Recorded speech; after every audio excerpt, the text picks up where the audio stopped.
At the Royal College of Psychiatrists over the last 3 years, we've been working on a national clinical audit of anxiety and depression on behalf of NHS England, NHS Improvement and the Healthcare Quality Improvement Partnership.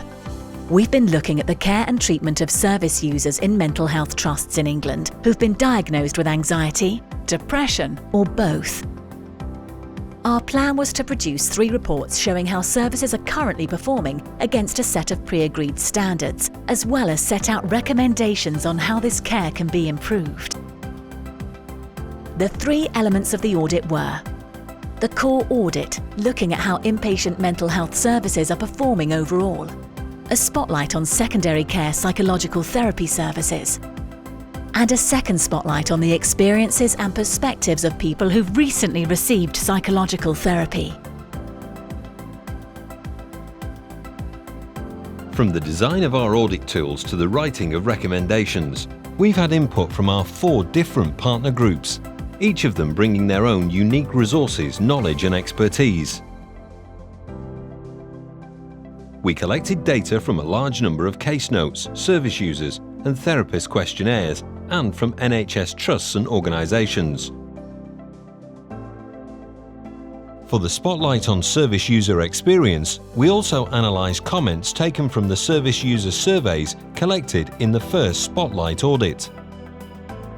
All of our findings and analysis were brought together in 3 reports. Our service user and carer reference group helped to guide the content and format of the reports and highlighted findings which were important to them. This feedback helped us to make sure we were on the right track and made the reports a much more useful tool for creating positive change. In the spotlight on service user perspectives, for example, they were able to reflect on our analysis, using their own lived experience of what services were doing well and where they were failing to meet their needs. This inclusive process won an award and has gone on to influence the design and scope of other audits, reports and recommendations. Despite current service constraints, our report states that trusts are performing well in many areas.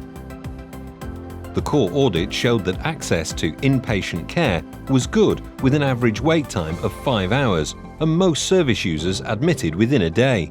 The spotlight audit on psychological therapy found that most adults who received it rated their therapist highly and felt helped by their treatment. However, we also found a lot of variability in the standard of inpatient assessment, care, discharge planning and follow-up care after service users leave hospital. The spotlight on service user perspectives revealed how hard it can be to access therapy and that users often felt they had little control over their therapeutic experience.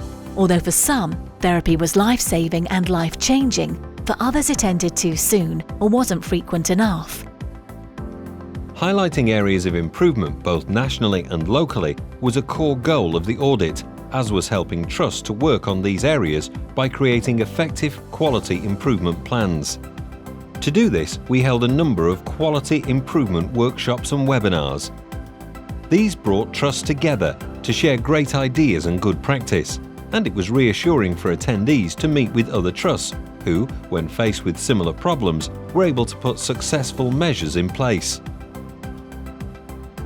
By raising awareness of areas for improvement, we hope to arm clinical teams with the information and confidence they need to successfully argue for increased resources and better training.